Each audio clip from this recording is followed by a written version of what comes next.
नमस्कार, स्वागत आप सभी का ग्लोबल अड्डा आप देख रहे हैं और मैं हूं आपके साथ पुनीत मिश्रा। पाकिस्तान से जुड़ी हुई दो खबरें आज निकलकर सामने आई हैं और ये खबर है पाकिस्तान को मिलने वाली मदद की, सैन्य मदद की। मदद कह लीजिए या ये कह लीजिए कि उसके पास सप्लाई शुरू हो गई है, उसे इसके एवज में पैसा देना होगा।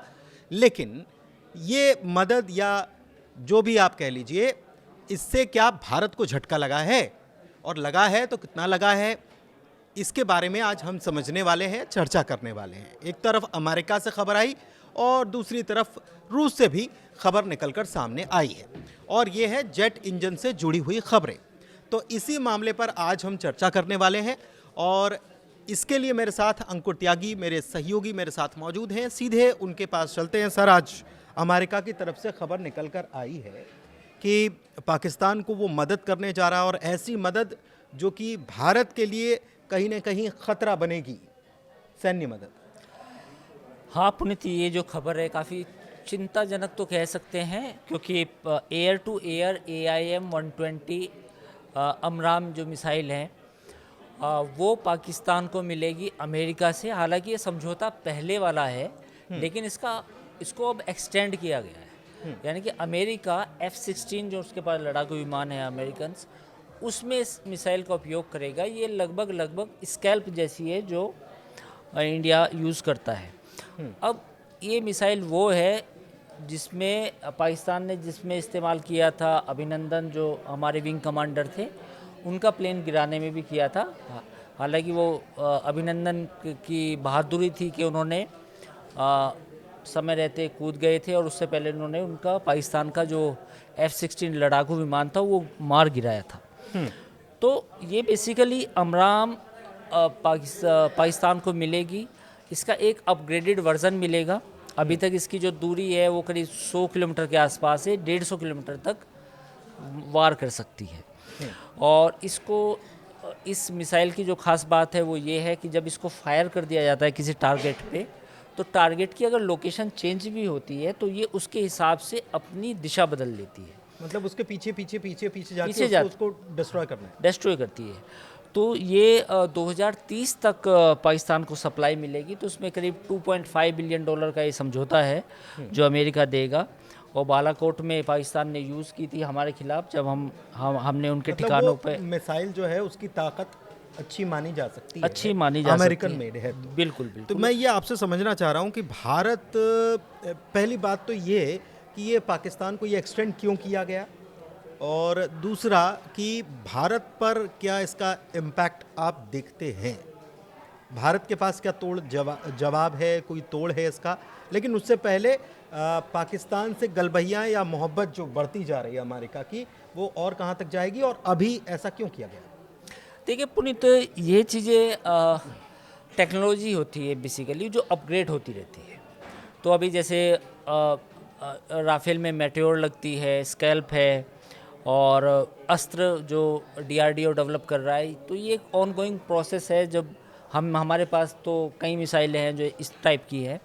लेकिन पॉइंट ये है डिस्कशन का कि अमेरिका पाकिस्तान को क्यों दे रहा है, सवाल ये है। अब उसकी कई वजह है। देखिए, पिछले 5-6 महीने में जो भारत और अमेरिका के बीच में जो संबंध थोड़े से उलझे हैं, तो उस उलझाट में ये पाकिस्तान ज़्यादा से ज़्यादा फ़ायदा उठाना चाहता है अमेरिका का। और पाकिस्तान जैसे इस गेम का मास्टर है। यानी कि अमेरिका भारत के ख़िलाफ़ जब भी उसका इस्तेमाल होना होता है वो हो जाता है। अमेरिका को जहाँ फ़ायदा लगता है उसके लिए वो तैयार रहता है। तो ये इतिहास है। अफ़गानिस्तान का युद्ध हुआ तो पाकिस्तान ने खुद अमेरिका को कहा कि देखिए जी, हमारा यूज़ कर लीजिए, आप फ़ौज हम अपनी भी भेज देंगे, आपकी फ़ौज के लिए राशन की सप्लाई कर देंगे, आपको एयरबेस में मदद करेंगे। रूस के ख़िलाफ़ जब लड़ाई हुई तब भी उन्होंने अमेरिकन्स का साथ दिया। भारत के ख़िलाफ़ भारत पर जब अमेरिका को दबाव बनाना हुआ तब पाकिस्तान ने बिल्कुल अपने दरवाजे खोले, उनके दरवाजे तक गया इनफैक्ट। तो ये पाकिस्तान की एक चालबाजी है कि वो जब भी इस्तेमाल अपनी जो जियोपॉलिटिकल लोकेशन है उसको बेचता है हमेशा। वो हमेशा ये बेचता है कि अगर आपको ईरान पर अटैक करना है तो हम आपको इंटेलिजेंस दे देंगे। अगर आपको भारत को नुकसान पहुंचाना है तो उसके लिए भी हम तैयार हैं। अफ़गानिस्तान में आपको लड़ाई लड़नी है तो वहाँ भी हम तैयार हैं। और सऊदी अरब में अगर हमें कोई सिक्योरिटी फराहम करनी है तो वहाँ भी हमारी फ़ौज चली जाएगी। हमें अगर इज़राइल और फ़िलिस्तीन में अगर फ़िलिस्तीन के ख़िलाफ़ काम करना है तो भी हमारी फ़ौज वहाँ पे चली जाएगी, जैसा कि मिस्र ने किया था, मिस्र और जॉर्डन ने किया था।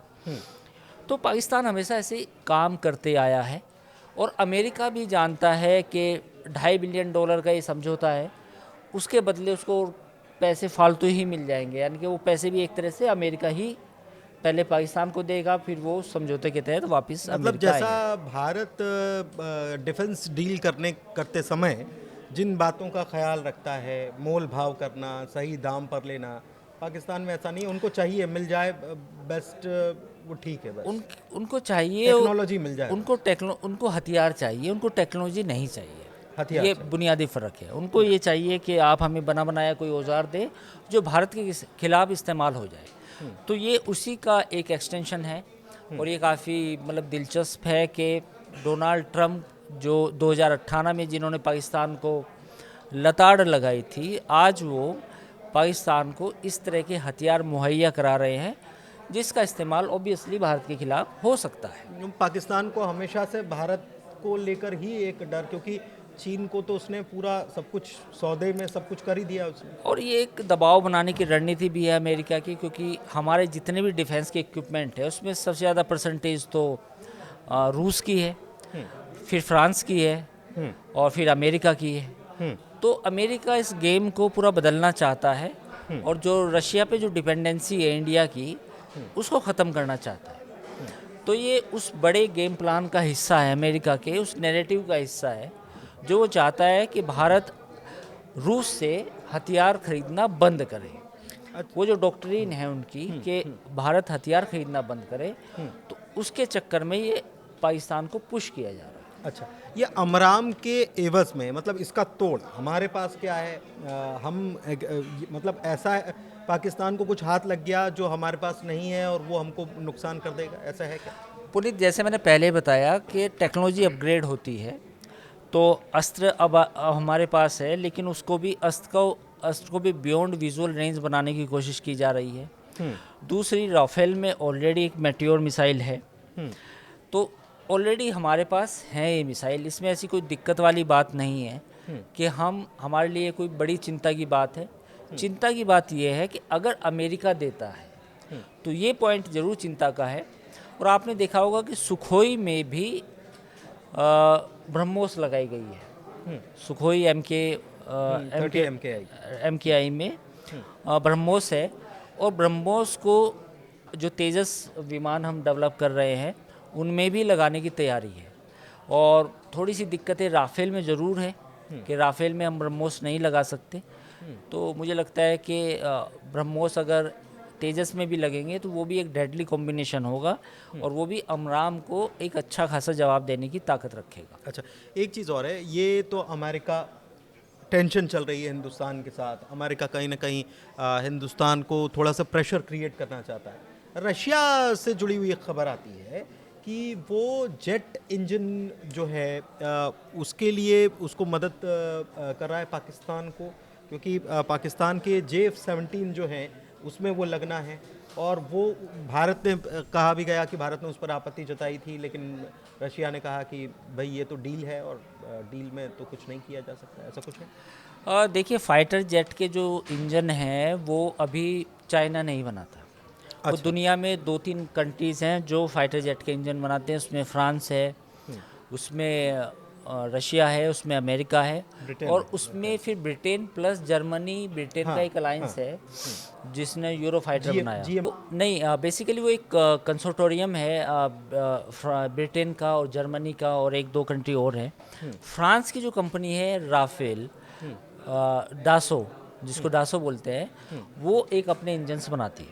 ठीक है। तो अब चाइना ने जब J-17 और J-21 बनाए तो उसमें इंजन्स की ज़रूरत थी, तो वो इंजन्स चाइना ने रूस से मंगाए। उनका नाम है RD-93MA। तो ये जो टर्बोजेट इंजन है ये उन्होंने रूस से लिए थे। तो अब जितने भी आप वर्जन देखते हैं 4.5 5वीं पीढ़ी के जो दावा करता है चीन, उसमें सब रशियन इंजन है। तो अब जब चाइना ने ये इंजन अपने उसमें लगाए तो फिर ये इसी चाइना ने इनको पाकिस्तान में बेचा, इन फाइटर प्लेन्स को। तो जो पाकिस्तान को फाइटर प्लेन्स मिल रहे हैं उनमें भी रशियन इंजन है। तो अब सवाल ये है कि अगर वो पाकिस्तान रूस चाइना को कहे कि भाई आप पाकिस्तान को नहीं देंगे तो चाइना नहीं मानेगा। और रशिया और चाइना का जो डिफेंस एक संबंध है वो बहुत डीप है, वो कई क्षेत्रों में भी और बढ़ता जा रहा है। S-400 भी ऑलरेडी रशिया ने सप्लाई किया है चाइना को। तो एक ये कॉम्प्लेक्स सिचुएशन है कि रशिया चाह के भी मना नहीं कर पाएगा चाइना को कि आप ये इंजन पाकिस्तान को ना बेचें, क्योंकि वो डील हुई है J-17। मतलब ये इनडायरेक्ट है कि पाकिस्तान में भी वो है, तो लेकिन फिर हाँ, ये चिंता की बात बिल्कुल है कि RD-93 दिए जा रहे हैं। लेकिन इसका दूसरा एक बात ये भी है कि जो जनरल इलेक्ट्रिक के जो हमारे पास इंजन आने हैं, जो तेजस में लगने हैं जी के वो अमेरिका हमें दे रहा है। अच्छा, हाँ, तो एक तरफ तो अमेरिका इंजन हमें दे रहा है, दूसरी तरफ रूस के इंजन वाया चाइना पाकिस्तान जा रहे हैं। तो ये पूरा गेम है। अच्छा, हमारा कावेरी इंजन जो है इसकी बड़ी चर्चा चली, ऑपरेशन सिंदूर के दौरान बड़ी चर्चा चली। तो ये कब तक तैयार होने की स्थिति नज़र आती है, और ये मतलब ये काम कब करने लग जाएगा? सबसे अहम सवाल ये है कि काम कब करने लग देखिए 2030 तक ऐसा डेडलाइन है कि बनाने की उम्मीद है। अब इसमें 5 से 7 साल मुझे लगता है कि अभी और लगेंगे, क्योंकि जो एमका प्रोजेक्ट है ये उसी का एक हिस्सा है। तो एक मल्टी रोल फाइटर, और वो भी करीब 5वीं पीढ़ी का जो भारत बनाना चाहता है, तो ये उसी का पार्ट है। तो इसमें अभी समय है, तो मुझे लगता है कि 2030 के आसपास इसका टेस्टिंग वेस्टिंग होगी। तो अगर ये कामयाब रहा तो इसमें अभी समय है। तो यही वजह है कि हमें तेजस के लिए जी के इंजन की सप्लाई पर निर्भर होना पड़ रहा है।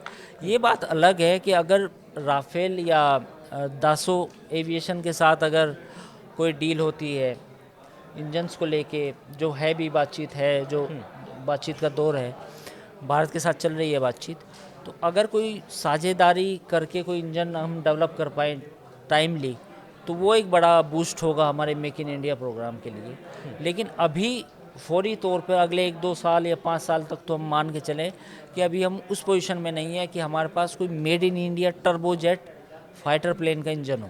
अच्छा, एक चीज़ और है कि अमेरिका से भी एक प्रकार से झटका हम मान सकते हैं, और रूस ने भी, भले ही उसका पुराना पैक्ट हो या पुरानी डील के तहत वो ये कर रहा हो, लेकिन झटका तो हिंदुस्तान के लिए है ही।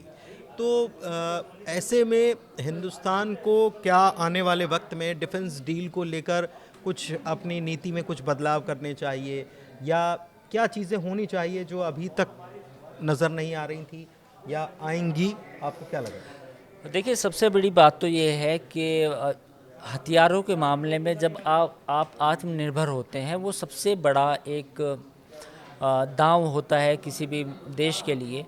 तो मुझे लगता है कि एक तो फाइटर इस समय जो सबसे बड़ी ज़रूरत है वो ये है कि मेड इन इंडिया 4th या 5th जनरेशन का एक फ़ाइटर प्लेन इंडिया के पास हो।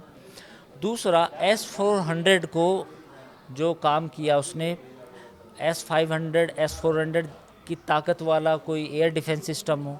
तो मुझे लगता है कि ये 2 वैसी चीज़ें हैं जिन पर मुझे लगता है कि हमें फोकस करना चाहिए, और ये वक्त की भी ज़रूरत है, क्योंकि हमारी जो डिपेंडेंसी है, चाहे वो रूस पे हो चाहे वो अमेरिका पे हो, वो पूरी तरह ख़त्म होनी चाहिए। ठीक है, तो कुल मिलाकर डिपेंडेंसी ख़त्म होनी चाहिए, और इसके लिए भारत में कोशिशें चल रही हैं। लेकिन एक तरफ रूस ने पुरानी डील का हवाला देते हुए कह दिया कि भाई जेट इंजन हमको सप्लाई करने होंगे। अमेरिका के साथ भी पुरानी डील थी, उसको एक्सटेंड करने का काम किया है। पाकिस्तान की बाँछें खिली हुई हैं, लेकिन मुगालते किसी को भी नहीं रखने चाहिए। ये तो वहाँ पर भी कहावत है और हिंदुस्तान में भी कहा जाता है। खैर, ग्लोबल अड्डा में इतना ही। चर्चा को यहीं समाप्त करते हैं। चर्चा कैसी लगी बताइएगा ज़रूर। धन्यवाद।